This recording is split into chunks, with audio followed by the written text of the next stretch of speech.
I watched through my kitchen window as Karen's face turned the exact shade of a ripe tomato, her finger jabbing toward my mailbox like she was trying to bore a hole through it with sheer rage. The HOA inspector stood beside her, clipboard in hand, looking utterly baffled as he walked around my mailbox for the third time, tilting his head at different angles. The mailbox gleamed innocently in the afternoon sun, regulation black from where he stood, but shifting to brilliant, unauthorized purple from Karen's vantage point on the sidewalk. "It's purple!" she shrieked, her voice carrying through my closed window. "I can see it from here. It's clearly purple." The inspector squinted at the mailbox again, then back at his position. "Ma'am, I'm standing right next to it. It's black. Standard black, well within HOA regulations." I couldn't help the smile that spread across my face as I sipped my coffee.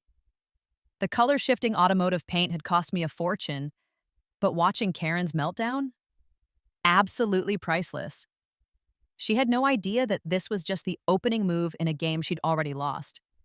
Because while Karen thought she was dealing with the same timid, overlooked little Jennifer who'd been pushed around by her family her entire life, she was actually facing someone who'd lived through this entire nightmare once before and had spent the last 6 months meticulously planning her revenge. You see, in my previous life, this is where everything had started to fall apart. I died on my 28th birthday, not in some dramatic way, no car crash or terminal illness. I simply went to sleep after the worst day of my life and didn't wake up, at least not in that life. When I opened my eyes again, I was 16 years old, staring at my childhood bedroom ceiling with tears streaming down my face and a heart full of memories that shouldn't have existed yet. The memories of the next 12 years hit me like a freight train. I remembered everything. Every humiliation, every betrayal, every moment of abuse at the hands of my own family. My mother, Patricia, who had treated me like an unpaid servant while doting on my older sister, Amanda. My father, Richard, who had checked out of parenting me entirely, too busy with his business and his favorite daughter to notice I existed. And Amanda herself, the golden child who had stolen everything from me, my inheritance, my achievements, even the man I'd loved. But most of all, I remembered the neighbors, specifically Karen and her husband Dale Whitmore, who lived in the McMansion across the street from my parents' house.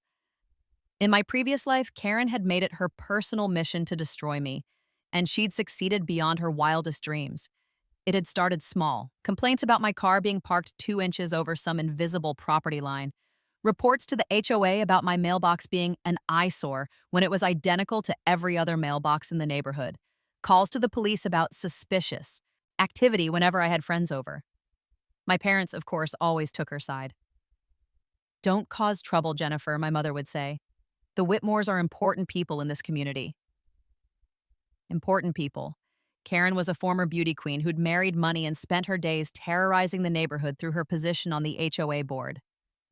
Dale owned a chain of successful car dealerships and played golf with my father every weekend.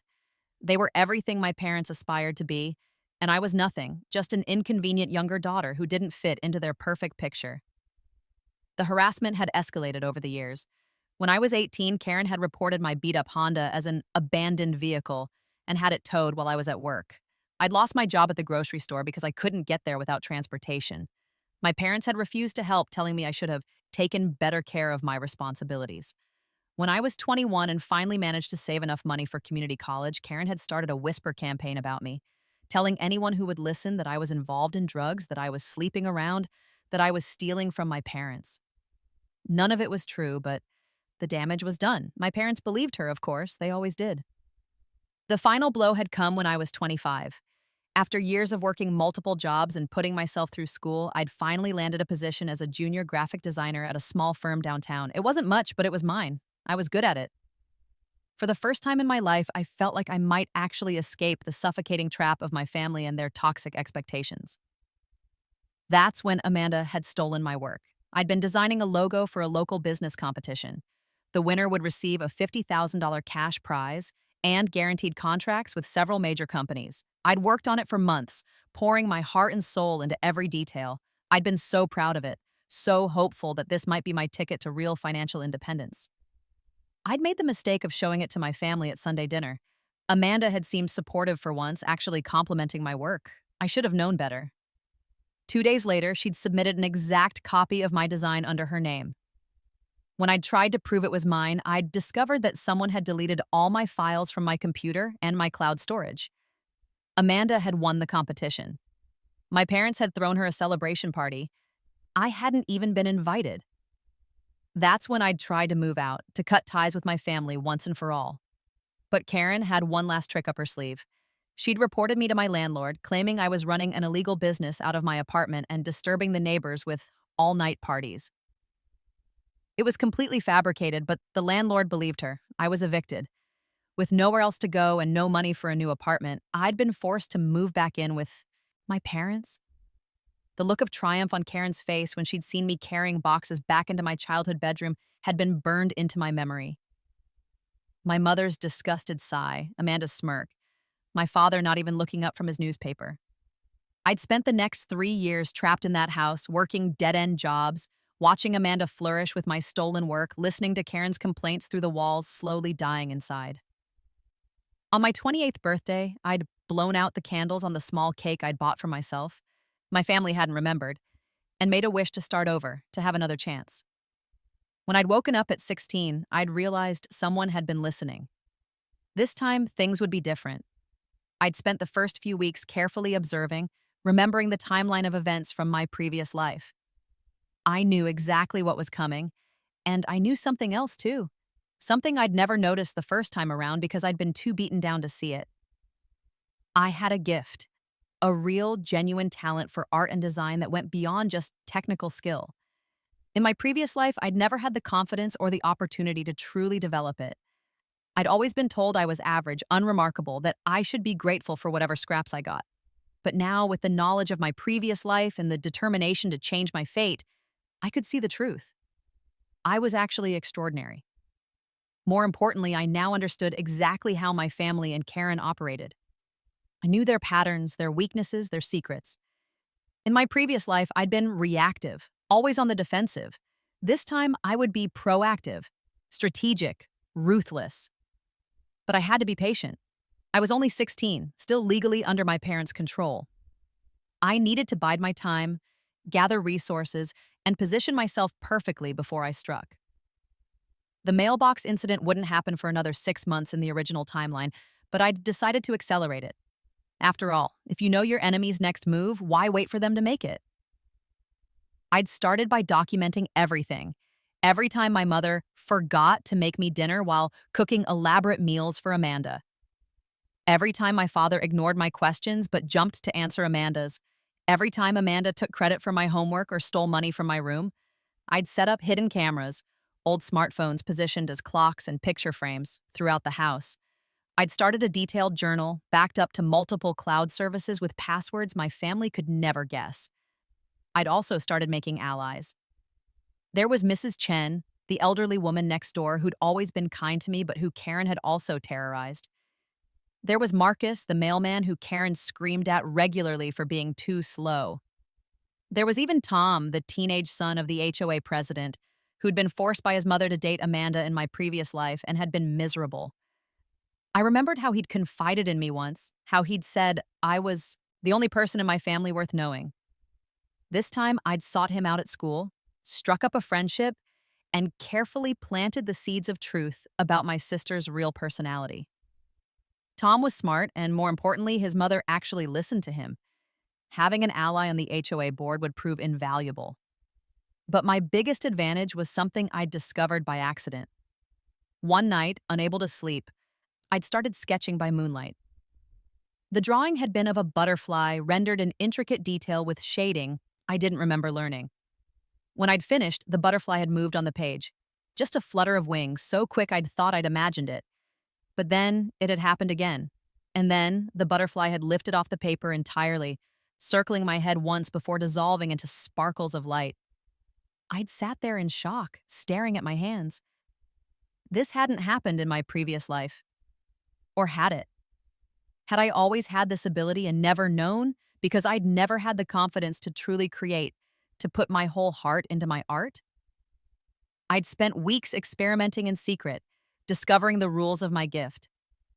I could bring my drawings to life, but only if they were created with genuine emotion and skill. They couldn't be too large, nothing bigger than a house cat. They lasted anywhere from a few minutes to a few hours depending on the complexity. And most importantly, they could do things, helpful things, sneaky things. A drawn mouse could retrieve documents from locked drawers. A drawn bird could spy through windows. A drawn spider could plant listening devices in places no one would think to look. It was like having a team of invisible assistants, and I'd put them to work immediately. That's how I'd learned about Karen's affair. Dale Whitmore, the successful car dealership owner, was away on business trips at least twice a month, and every time he left town, Karen had a visitor. Michael Preston, the neighborhood's supposedly happily married real estate agent whose wife was pregnant with their third child. I'd sent a drawn crow to watch them, and what it had seen was enough to end both their marriages and destroy Karen's carefully maintained reputation. But I'd held on to that information, waiting for the perfect moment to use it. Because I'd learned something important in my previous life. Revenge is a dish best served cold, and the best revenge is the kind that lets your enemies destroy themselves while you watch from a safe distance. The mailbox complaint had been the perfect opportunity to start that process. 6 months into my new life, right on schedule, Karen had begun her harassment campaign. I'd known it was coming because I'd deliberately triggered it. I'd started parking my car, a modest sedan my mother had grudgingly helped me buy for my part-time job, exactly 1 inch over the property line.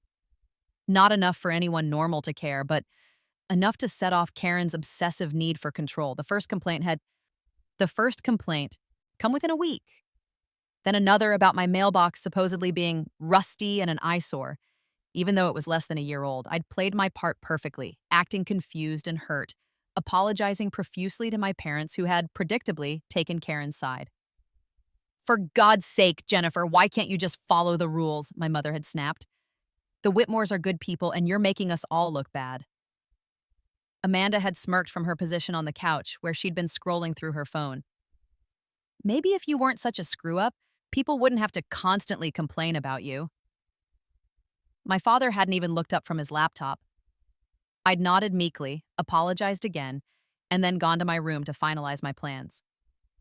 Because I'd known what was coming next. Karen would report my mailbox to the HOA, demanding it be replaced with one she deemed appropriate.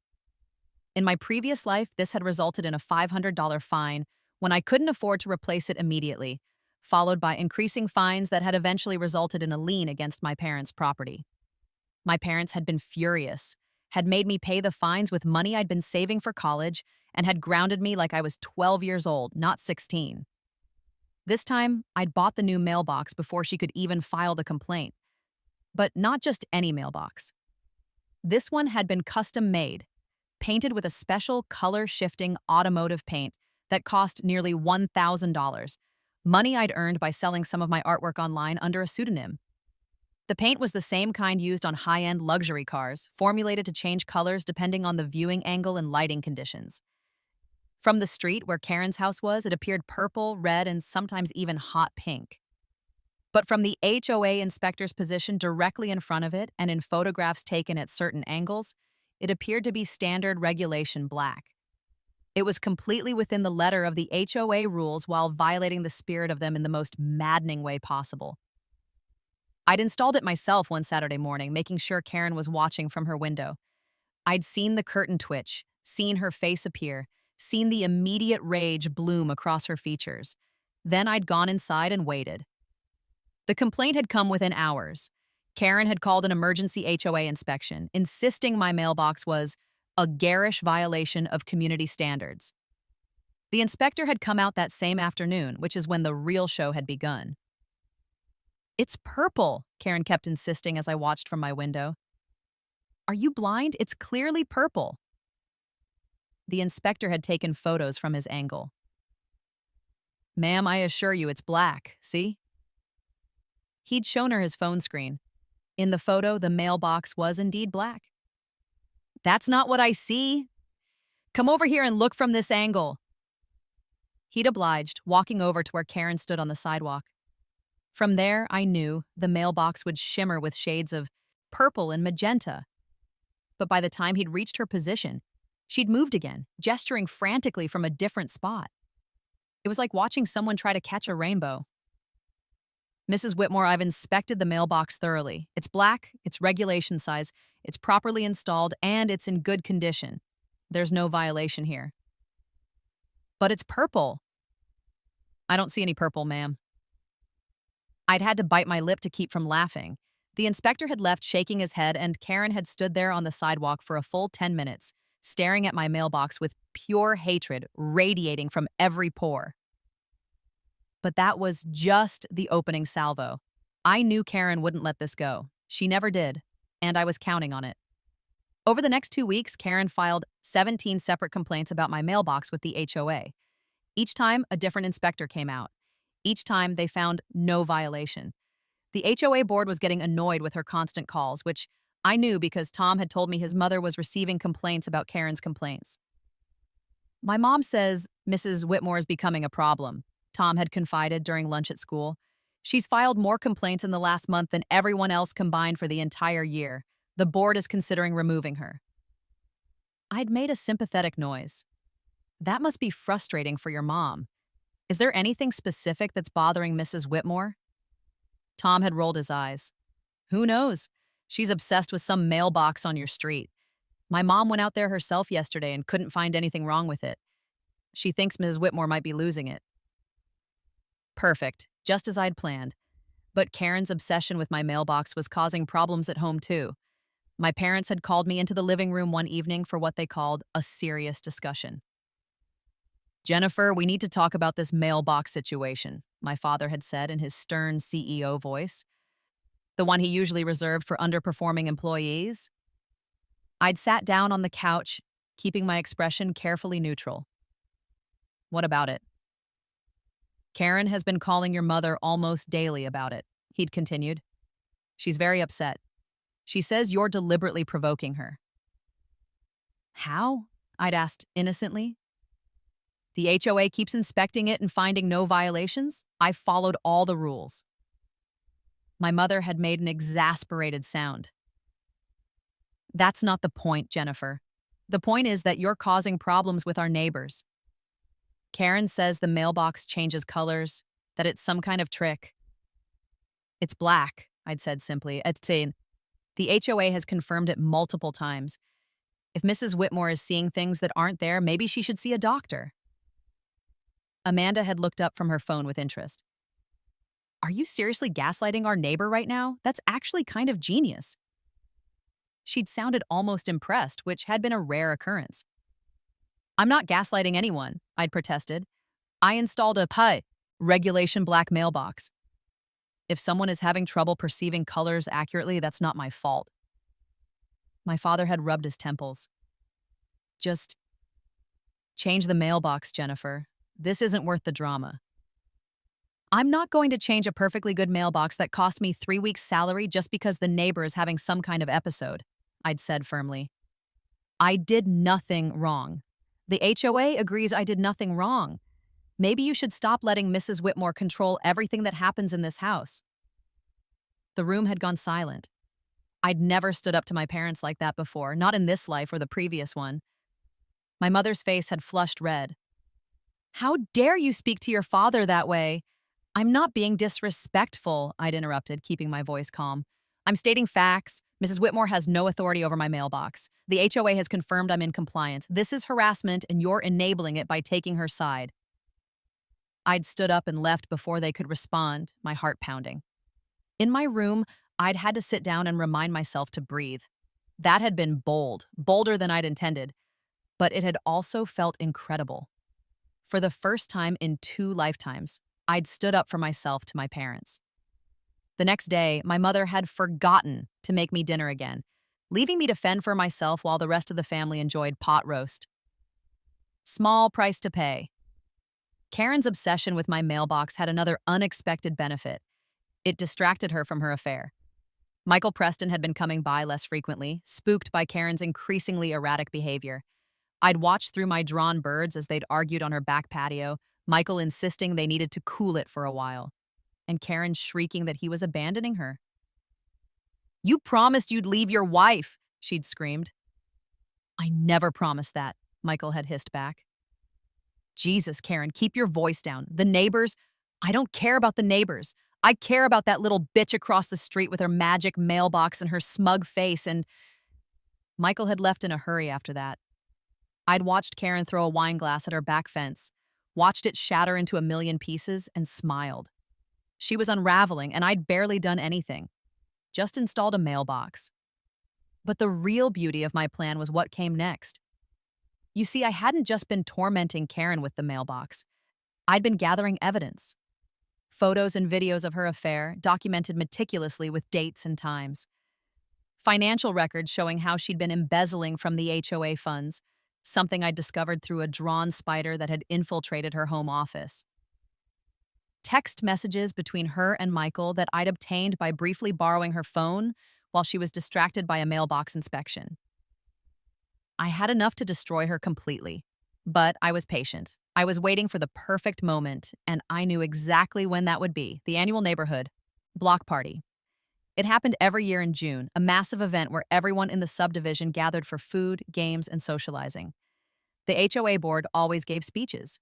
Wards were presented. It was Karen's favorite event, her chance to play Queen Bee in front of everyone.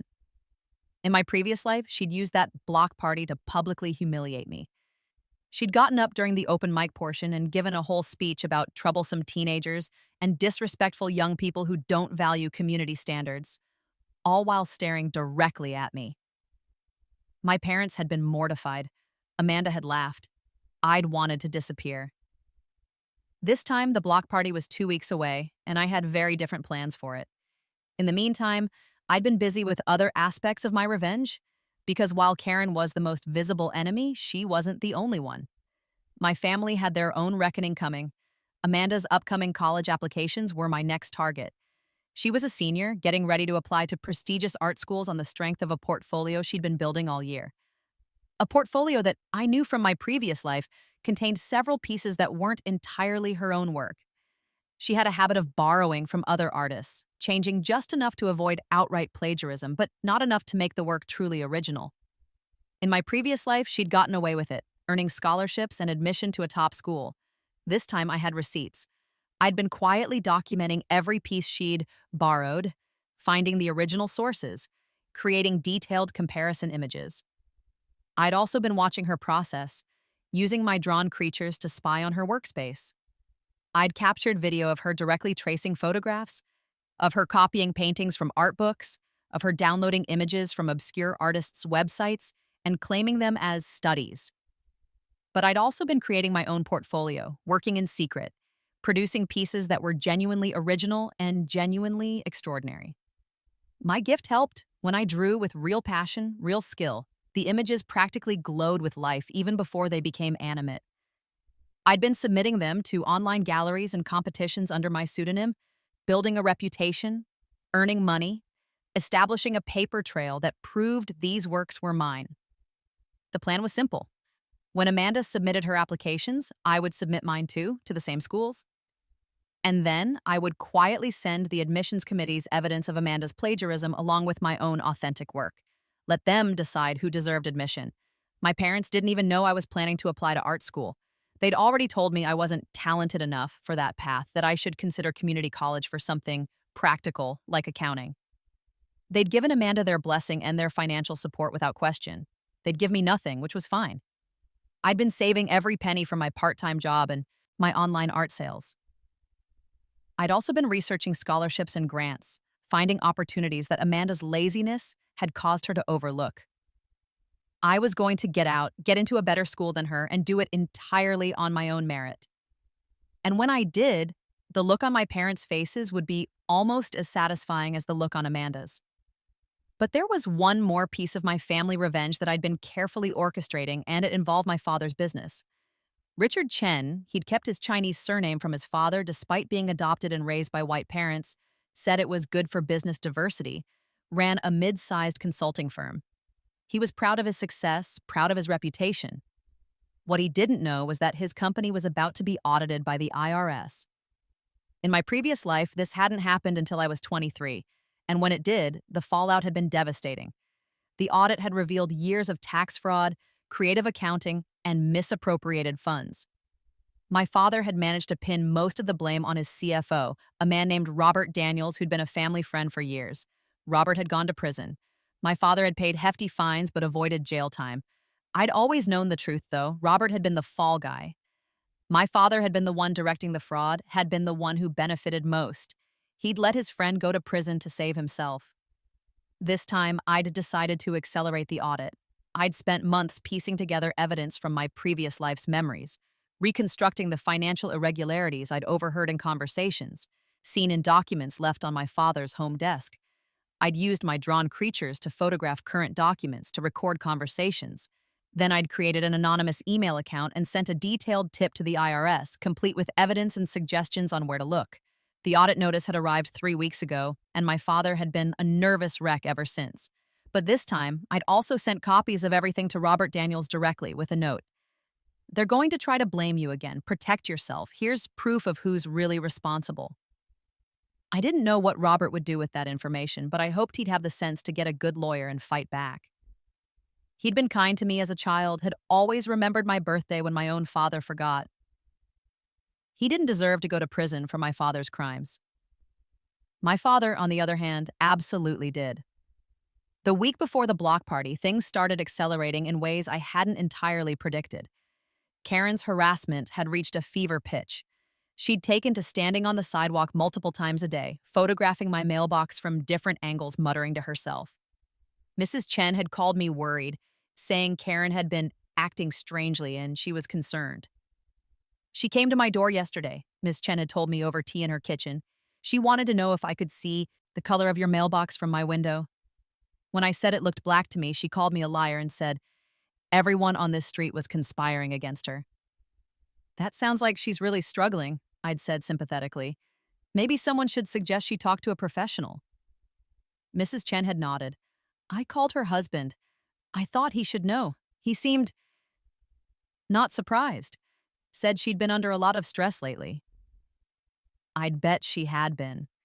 The HOA board had officially reprimanded her for filing frivolous complaints, something Tom had gleefully told me about. She was on thin ice with the board, and she knew it. Her affair was on hold because Michael was avoiding her.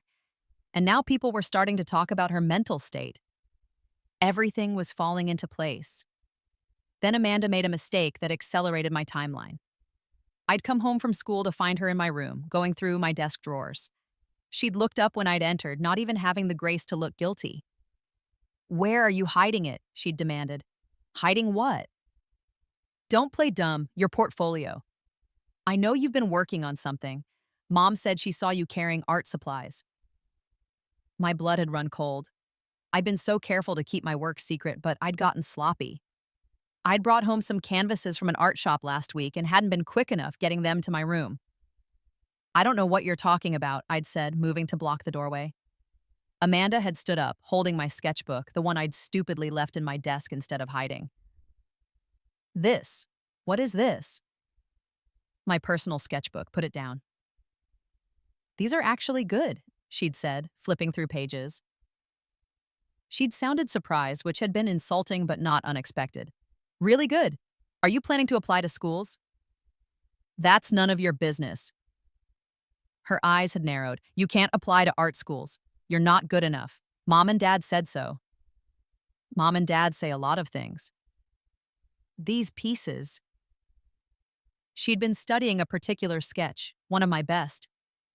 I could use this. The composition is perfect for what I've been working on. No. I'd walked forward and snatched the sketchbook from her hands. You can't have it. Get out of my room. Don't be selfish, Jennifer. I'm applying to Parsons, to RISD, to CalArts. I need every advantage. You're just going to community college anyway. You don't need this stuff. The entitlement was breathtaking, even though I'd expected it. This was Amanda in a nutshell, seeing something I'd created and immediately thinking it belonged to her. Get out. I'd held the door open, my hands shaking with rage. She'd smirked and walked past me. I'll just tell Mom you're being difficult. She'll make you share. And she had. That evening at dinner, my mother had demanded I help my sister with her portfolio, which in her mind meant letting Amanda take whatever she wanted. Family helps family, my mother had said. Amanda has a real future in art. You're just doing it as a hobby. It makes sense for you to support her. I'd refused. Flat out, no explanation, just no. My mother had been furious. My father had threatened to take away my car privileges. Amanda had cried fake tears about how unsupportive I was. I'd gone to my room, locked the door, and immediately begun moving my entire portfolio to a safe location. I'd rented a small storage unit weeks ago in anticipation of something like this. I'd remembered my mother going through my things in my previous life. I'd spent the entire night moving everything important: my art supplies, my best pieces, my documentation of Amanda's plagiarism, copies of evidence about my father's fraud and Karen's affair. By morning, my room contained only decoy pieces, sketches that looked decent but were ultimately forgettable. If Amanda wanted to steal those, she was welcome to them. They wouldn't help her and they couldn't hurt me. But the incident had made me realize I needed to act faster. My family was getting suspicious. If they figured out what I was really planning, they might try to stop me. The block party was in 5 days. I needed to make sure everything was ready. I spent the next 3 days in a flurry of final preparations. First, I created a website. Not under my real name, I wasn't stupid, but under my pseudonym, the one I'd been using for my online art sales. I'd uploaded my entire portfolio, complete with time-stamped creation dates, progress photos, and detailed artist statements. I'd also created a mirror site on multiple platforms, ensuring that even if one got taken down, the others would persist. Then I'd created a detailed, time-stamped comparison document showing Amanda's plagiarism. Each of her original pieces was displayed side by side with the work she'd copied, along with evidence of the original artist's earlier publication dates. I'd included screenshots of her computer activity from my spy recordings, showing her downloading the source images. I'd made it ironclad. I'd also finalized my documentation of Karen's affair and embezzlement. The affair evidence was particularly damning. Photos, videos, text messages showing not just the physical relationship but also discussions of leaving their spouses, meeting times at local hotels, everything. The embezzlement evidence was more technical but equally solid. Financial records showing how she'd been funneling HOA funds into her personal accounts, disguising them as community improvement expenses. For my father, I'd compiled everything I'd sent to the IRS plus additional evidence I'd gathered. I'd organized it into a neat package that would be impossible for him to explain away or pin on someone else. Everything was uploaded to a private cloud storage with multiple backups. I'd created anonymous social media accounts and prepared posts ready to go public at my command. I'd drafted emails to the appropriate authorities, to the HOA board, to the college admissions offices, all queued up and ready to send. The nuclear button was primed. All I needed was the right moment to push it. The day of the block party dawned bright and sunny, the kind of perfect June day that seemed designed for outdoor celebrations. I'd barely slept the night before, too wired with anticipation and nerves. My mother had spent the morning preparing food to bring, her famous pasta salad and chocolate chip cookies, the ones she always made for community events to maintain her image as the perfect homemaker. She'd made extra portions of everything for the family to eat at the party, but as usual, she'd forgotten to make enough for me. I'd eaten a protein bar in my room and prepared myself mentally for what was coming. Amanda had spent the morning perfecting her outfit and makeup. She loved these events, loved being the center of attention as the beautiful, talented older daughter. Today, she wore a sundress that had cost more than my entire wardrobe combined, paid for by our parents without question. My father was networking before the event even started, taking phone calls from colleagues and clients he'd invited to make appearances. The block party had become something of a business opportunity for him over the years, a chance to schmooze and make connections while looking like a devoted community member. I'd dressed simply, jeans and a nice blouse, nothing that would draw attention. I wanted to blend into the background, to be invisible while the fireworks went off around me. We'd arrived at the community center at 2 p.m. when the party was already in full swing. The HOA had outdone themselves. There were bounce houses for kids, a DJ playing family-friendly music, tables laden with food from every family in the subdivision. The pool area was open, with lifeguards on duty. It looked like something out of a magazine spread about perfect suburban living. Karen was there, of course, holding court near the HOA board's table, wearing a dress that was just slightly too young for her and holding a glass of white wine, even though it was barely afternoon. Dale stood beside her looking uncomfortable, checking his phone repeatedly. Michael Preston was at the far end of the party with his pregnant wife, very deliberately avoiding Karen's side of the venue. My family scattered immediately, my father to the networking groups, my mother to the food tables where the other women were comparing recipes, Amanda to the pool area where the younger adults were gathering. Nobody noticed when I slipped away to the community center's office where Tom was waiting for me. "You're sure about this?" he'd asked, looking nervous. "My mom's going to be furious." "Your mom will thank me later," I'd assured him. "Trust me, Karen has been embezzling from the HOA for 2 years. Someone needs to stop her." Tom had nodded slowly. He'd given me access to the community center's AV system, the one that controlled the big screens usually, used for HOA presentations and community announcements. Today, those screens would serve a different purpose. I'd connected my laptop to the system, pulled up my prepared presentation, and set it to go live in exactly 30 minutes, during the HOA president's scheduled speech. Tom had created a distraction plan with some of his friends to keep anyone from noticing the switch until it was too late. Then I'd gone back outside and waited. The party continued. I'd grabbed some food. Miss Chen had made sure to include me in her offerings, bless her, and found a seat near the back where I could watch everything unfold. Karen was getting increasingly agitated as the afternoon wore on. She'd cornered the HOA president at one point, gesturing wildly about something. The president had looked annoyed, patted Karen's shoulder in a dismissive way, and moved on. Michael Preston had tried to leave early, but his wife had wanted to stay, and I'd watched the tension between them play out in tight smiles and clipped words.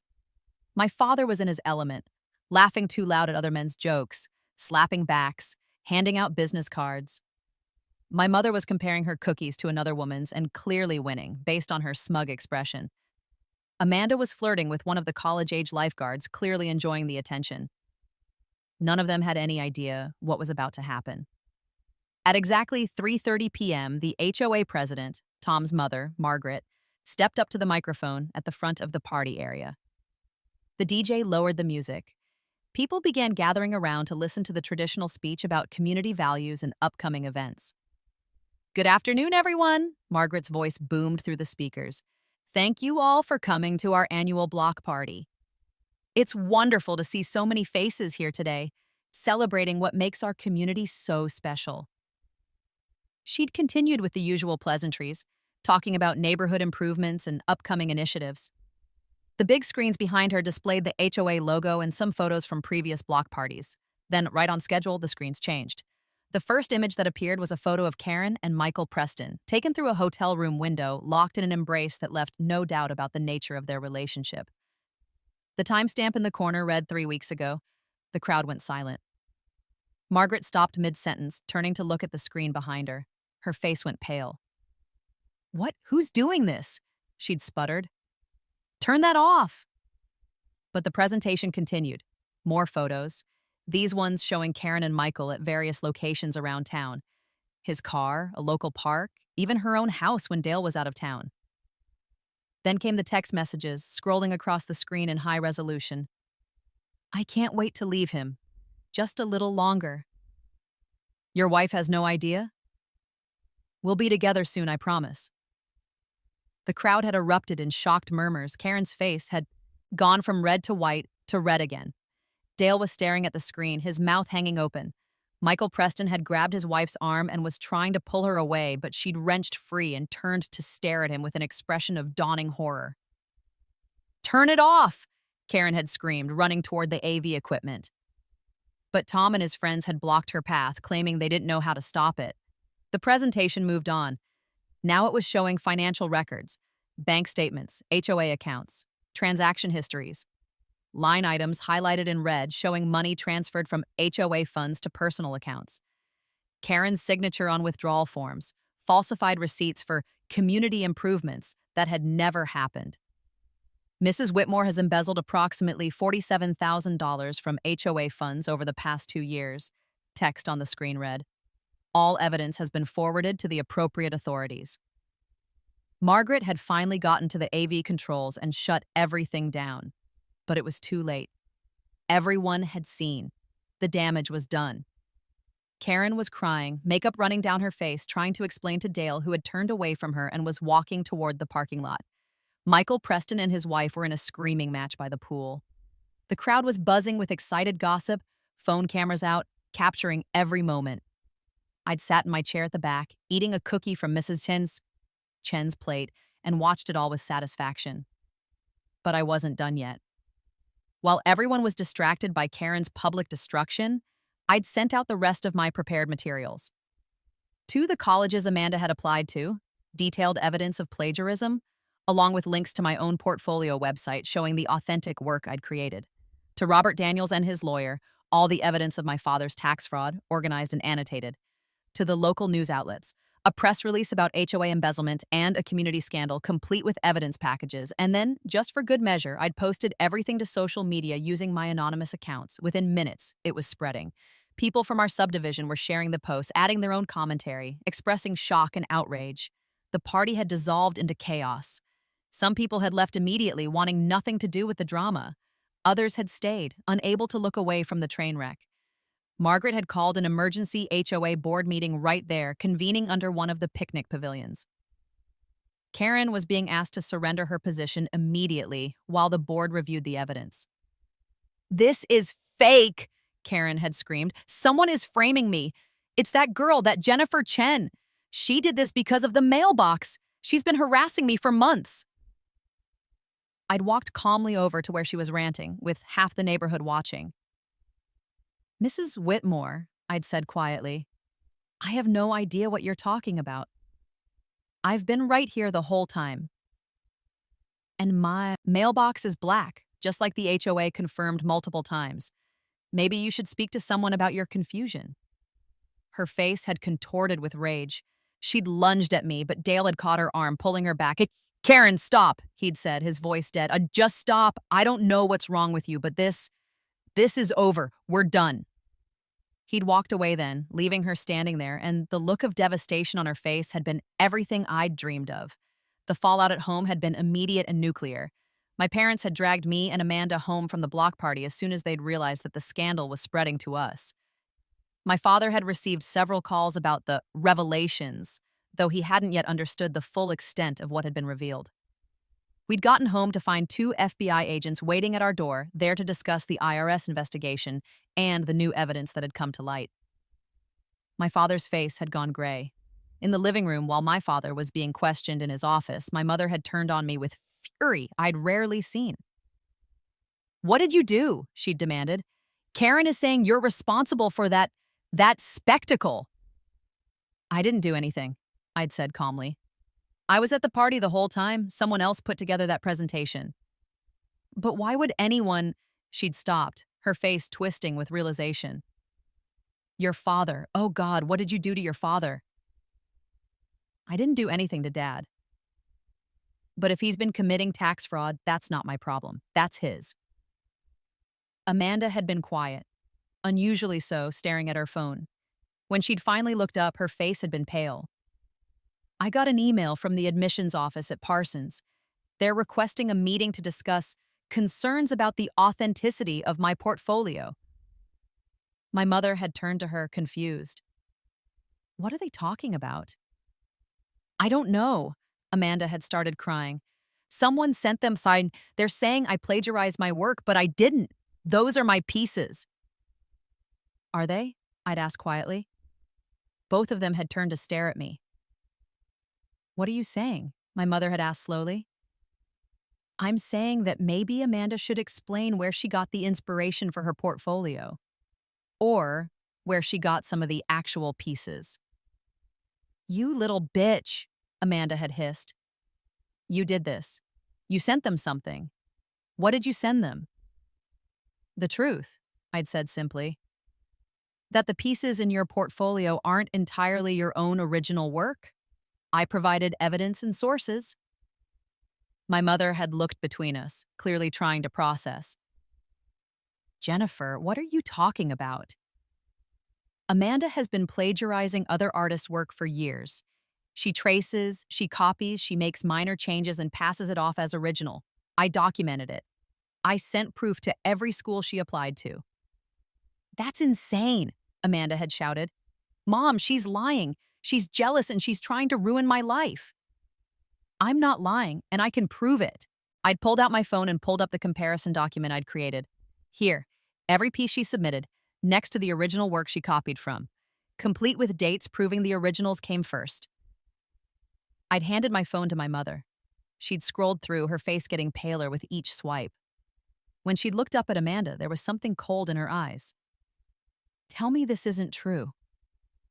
Amanda had started to respond, but the words died in her throat. The evidence was too clear. My father had emerged from his office then, the FBI agents behind him. His face was ashen. I need to call a lawyer, he'd said quietly. Then he'd looked at me, really looked at me, perhaps for the first time in years. You did this. It wasn't a question. You did this to yourself, I'd replied. I just made sure people knew about it. You're my daughter, son. I'm your daughter who you've ignored, dismissed, and neglected for my entire life. While you were doting on Amanda and covering up your crimes, I was watching, learning, documenting. Did you really think there would be no consequences?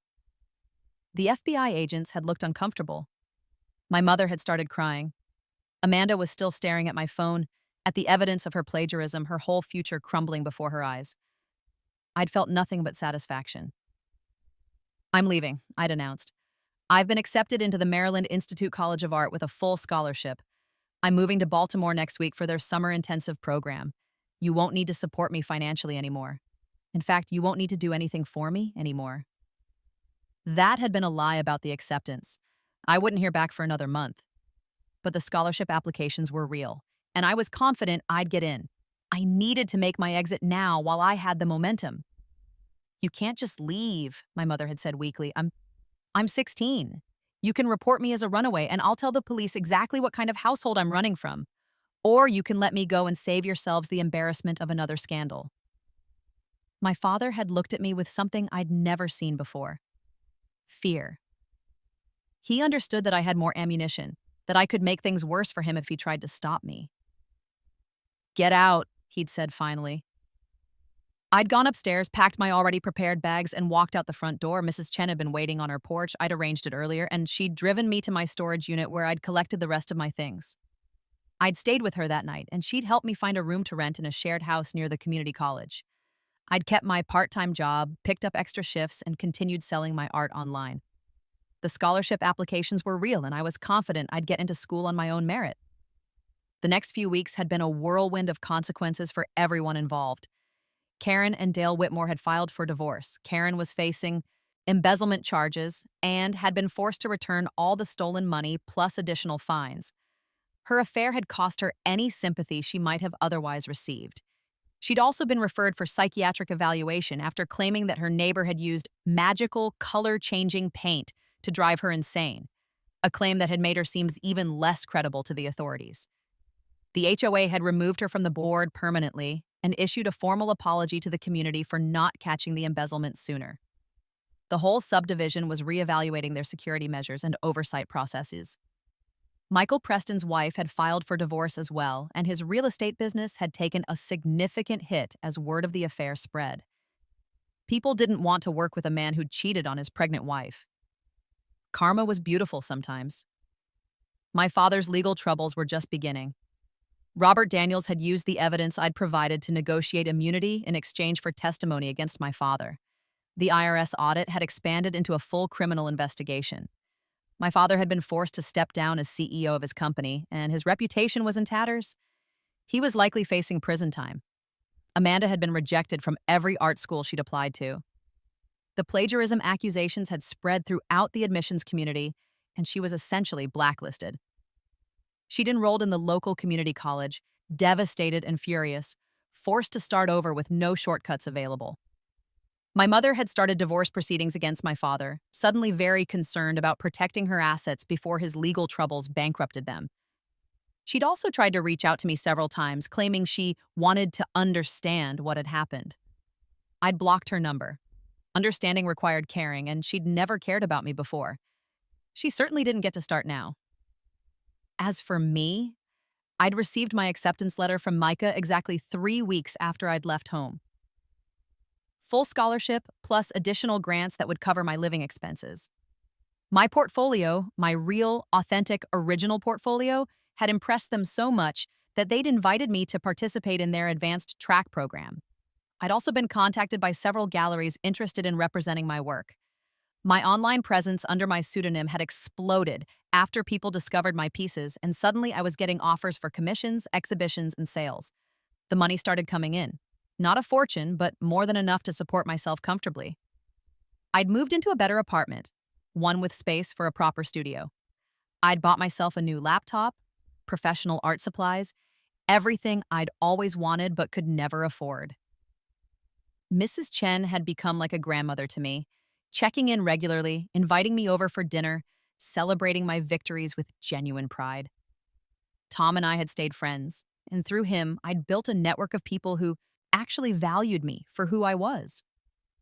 6 months after the block party, I'd gone back to my parents' neighborhood one last time. Not to visit them, I had no interest in that, but to collect my car, which I'd technically left parked there. The neighborhood looked different somehow, smaller and less intimidating than it had seemed my whole life. My parents' house had a "for sale" sign in the yard. The Whitmore house across the street was already sold to a new family. My mailbox was still there, gleaming in the afternoon sun. From where I stood, it looked purple and pink and magenta, a beautiful iridescent shimmer. I'd smiled, remembering how such a simple thing had been the catalyst for everything. As I'd walked to my car, I'd noticed someone watching from the window of my parents' house. Amanda. She'd looked older, worn down in a way that had nothing to do with age. When our eyes met, I'd seen something in her expression. Regret, maybe, or recognition that the golden child had lost her shine. I'd given her a small wave, gotten in my car, and driven away. 1 year after everything fell apart, or came together, depending on your perspective, I was thriving in ways my 16-year-old self could never have imagined, even with memories of a previous life. Micah had been everything I'd hoped for and more. I'd made genuine friends, found mentors who actually cared about developing my talent, pushed myself creatively in ways that made my previous work look like amateur sketches. My gift had grown stronger too, more controlled and powerful. I could bring larger drawings to life now, and they lasted longer. I'd been careful to keep it secret, but I'd used it to create stunning pieces that seemed to move and breathe on the canvas without actually becoming animate. My professional portfolio had expanded dramatically. I'd had 3 gallery showings in different cities, sold dozens of pieces, and built a name for myself in the art world. Critics were calling me an emerging talent to watch and a fresh voice in contemporary art. I'd been commissioned to create a series of pieces for a major tech company's headquarters lobby, a contract worth more than my parents had spent on Amanda's entire college fund. I'd also started a nonprofit organization to help young artists from abusive homes, providing mentorship, resources, and scholarships to kids who reminded me of myself. It was small, grassroots, but growing. Every time I helped someone else escape a toxic situation, I felt like I was rewriting my own story in a new way. My father had been sentenced to 5 years in federal prison for tax fraud. He'd lost everything: his business, his reputation, his marriage, his freedom. I'd felt no sympathy. He'd made his choices, and he was facing the consequences of them. My mother had moved to Arizona to live with her sister, taking Amanda with her. Amanda had eventually gotten accepted to a small, unknown art school on academic probation. She'd had to start from scratch, building a new portfolio under heavy supervision to ensure it was actually her own work. I'd heard through Tom that she was struggling, barely passing her classes, resentful and bitter about how her life had turned out. Sometimes I wondered if I should feel guilty about what I'd done to my family. But then I'd remember my previous life, the years of abuse, the stolen opportunities, the death at 28 with nothing to show for it but pain and regret. I'd remember how they'd never once stood up for me, never once chosen me, never once seen me as worthy of their love and support. No, I didn't feel guilty. I felt free. On the 2nd anniversary of the block party incident, I'd received an unexpected visitor at my studio apartment in Baltimore, Karen Whitmore. She'd looked terrible, older, thinner, with an edge of desperation in her eyes. She'd somehow found my address, probably through Tom's family since they were still in the old neighborhood. and shown up unannounced. "I need to talk to you," she'd said when I'd opened the door. "I don't think that's a good idea." "Please, just 5 minutes." Against my better judgment, I'd let her in. She'd sat on my secondhand couch looking around at my art-filled studio with an expression I couldn't quite read. "I know what you did," she'd said finally. "I didn't do anything." Please don't insult me by pretending. The mailbox, the presentation at the block party, all of it, that was you." I'd waited, saying nothing. "I've spent 2 years thinking about it," she'd continued. 2 years wondering how a 16-year-old girl managed to destroy my entire life so completely. And I finally figured it out. You must have planned it. Every step. The mailbox was bait, wasn't it? You wanted me to obsess over it, to file all those complaints, to make myself look crazy. And it worked. Why are you here, Miss Whitmore? She'd laughed, a bitter sound. I don't know, maybe for closure, maybe to understand. Why did you do it? What did I ever do to you? The question had been so absurd that I'd actually laughed. What did you do to me? You spent years harassing me. You had my car towed when I was 18, cost me my job. You spread rumors about me that poisoned the entire neighborhood against me. You got me evicted from my apartment. You did everything in your power to make sure I couldn't escape my family's abuse. And you ask me what you did? She'd looked confused. But you're only 18 now. How could I have done those things? I'd frozen, realizing my mistake. But then I'd understood. It didn't matter. She could think I was crazy or confused. The truth was too strange for anyone to believe anyway. Maybe you don't remember, I'd said carefully. Or maybe you just didn't think what you did mattered. People like you never do. You saw a girl who was already down, already being abused by her family, and you decided to kick her while she was there because you could, because it made you feel powerful. I'm sorry, she'd whispered.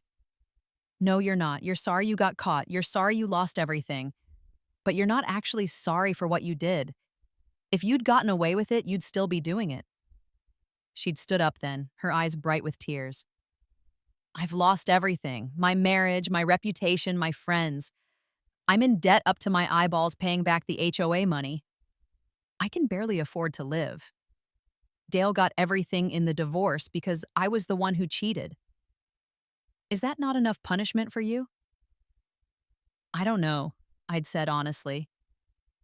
Is what you're feeling now even a fraction of what I felt growing up in that house? With that family, with you as my neighbor? Does it come close? She'd had no answer for that. You should go, I'd said. She'd walked to the door, then paused. For what it's worth, your art is beautiful.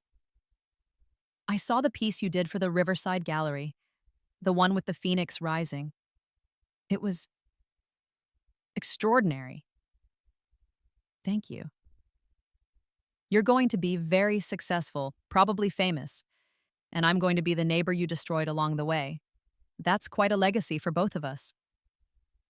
After she'd left, I'd sat in my studio for a long time looking at my current work in progress. A large canvas depicting a butterfly emerging from a chrysalis, wings still wet and crumpled but beginning to unfurl. Was I the villain in Karen's story? Maybe. Probably. But I was the hero in my own, and that was what mattered. 3 years after my rebirth, I was 22 years old and living a life I'd never imagined possible in either timeline. I'd graduated from MICA at the top of my class. My work was being shown in galleries across the country. I'd been featured in several major art magazines and blogs. I had a waiting list of clients who wanted commissions. I'd just signed a book deal to create an illustrated novel combining my art with a story about overcoming family trauma. More importantly, I was happy. Genuinely, deeply happy in a way I'd never been before. I'd built a chosen family of friends and mentors who valued me. I'd found love with another artist, someone who understood my intensity and my past and loved me anyway. I'd traveled to places I'd only dreamed of. I'd created things that made people feel emotions they couldn't name. My nonprofit had grown too. We'd helped over 100 young artists escape abusive situations, funding their education, providing therapy resources, connecting them with safe housing. Every success story felt like rewriting history, like saving a version of myself over and over again. Sometimes I still used my gift, bringing drawings to life in the privacy of my studio. A butterfly to keep me company while I worked, a bird to sit on my windowsill and sing. Small magics that reminded me I was special, that I had something unique, that I'd earned this second chance. On what would have been my 28th birthday, the age I died in. My previous life, I'd thrown a party, not a big one, just close friends, chosen family, people who actually cared about me.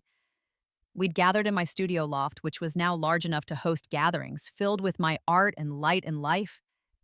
Someone had asked me to give a toast, and I'd stood up with my glass of champagne, looking around at all these people who loved me. I used to think that family was the people you were born to, I'd said. That blood meant you owed them loyalty, even when they hurt you. That I had to earn love by being perfect, by being useful, by sacrificing myself. Everyone had been listening, quiet and attentive. I was wrong. Family is the people who choose you, who see your worth without you having to prove it, who celebrate your victories and support you through your struggles, who stand by you when you stand up for yourself. I'd raised my glass. Thank you for being my family. Thank you for teaching me what love actually looks like. And thank you for helping me build a life worth living. We'd clinked glasses and I'd felt tears on my cheeks. Happy tears, the kind I'd never cried in my previous life. Later that night, after everyone had gone home, I'd sat at my drawing table and created something new. A self-portrait, but not as I was, as I would become. Older, confident, successful, surrounded by light and color and life. The woman I was meant to be before my family, and Karen tried to destroy me. When I'd finished, the drawing had shimmered with potential. It didn't come to life, self-portraits never did, but it glowed with an inner light that made it look almost three-dimensional. I'd signed it with my real name, Jennifer Chen. Not my pseudonym. Not the person I'd been hiding behind. My actual name, the one my family had made me ashamed of, the one Karen had sneered whenever she'd filed complaints about me. I'd claimed it back. All of it. My name, my identity, my power, my future. 5 years after the mailbox incident, I was 24 and receiving my first major award, the Emerging Artist Prize from the National Endowment for the Arts. The ceremony was held in Washington, D.C., attended by hundreds of art world professionals, collectors, critics, and fellow artists. I'd prepared a speech, but standing at that podium, looking out at all those faces, I decided to speak from the heart instead. I grew up in a family that didn't believe in me, I'd begun. They told me I wasn't talented enough, wasn't smart enough, wasn't worthy of their support or their love. I was overlooked, dismissed, and actively sabotaged at every turn. The audience had been silent, attentive. There was a neighbor who made it her mission to destroy me. She harassed me, spread lies about me, used her power in the community to make my life hell, and my family let it happen, encouraged it even. I'd paused, collecting my thoughts. When I was 16, I painted a mailbox. Just a normal mailbox, but I used special dun, color-shifting paint that made it look different from different angles. It was a small act of rebellion, a tiny way of fighting back. That neighbor lost her mind over it. She filed 17 complaints with the HOA, all of them dismissed because the mailbox was technically within regulations. Some people in the audience had laughed, recognizing the pettiness of it. That mailbox became the catalyst for everything that came after. It made her so obsessed, so desperate to prove I was wrong, that she stopped being careful about hiding her own wrongdoings. And when the truth came out about her embezzlement and her affair, when my family's own secrets were revealed, I realized something important. I'd looked directly at the camera, recording the ceremony. The best revenge isn't destruction. It's becoming so successful, so happy, so fulfilled that the people who tried to break you become irrelevant. It's building a life they can never touch, creating art they could never imagine, finding love and joy they'll never understand. I'd held up the award. This isn't just recognition of my art. It's proof that I won, that I survived, that I took everything they tried to use to destroy me and turned it into something beautiful, and that's the greatest revenge of all. The standing ovation had lasted for 3 minutes. Now, as I write this, I'm 26 years old, the age I was in my previous life when everything was falling apart, when I'd moved back in with my parents in defeat, when I'd lost all hope. This time, I'm sitting in my own gallery. Yes, my own gallery, opened just 6 months ago, looking at a wall of paintings that tell the story of a girl who died and was reborn, who fought back against her abusers, who built a kingdom from ashes. The centerpiece is a massive canvas titled The Mailbox. It shows a simple black mailbox that, depending on where you stand in the gallery, shifts to purple, to pink, to gold, to every color of the rainbow. It's an optical illusion created with careful layering of paint and an understanding of light and perspective. No magic required, just skill and planning and a deep desire to prove that sometimes the smallest acts of rebellion can change everything. People come to the gallery every day to see it, to photograph it from different angles, to marvel at how something so simple can be so complex. They don't know the real story behind it. They don't know about Karen or my family or my previous life. But I know, and that's enough. My phone buzzes with a text from Mrs. Chen, who's become like a grandmother to me in this timeline too.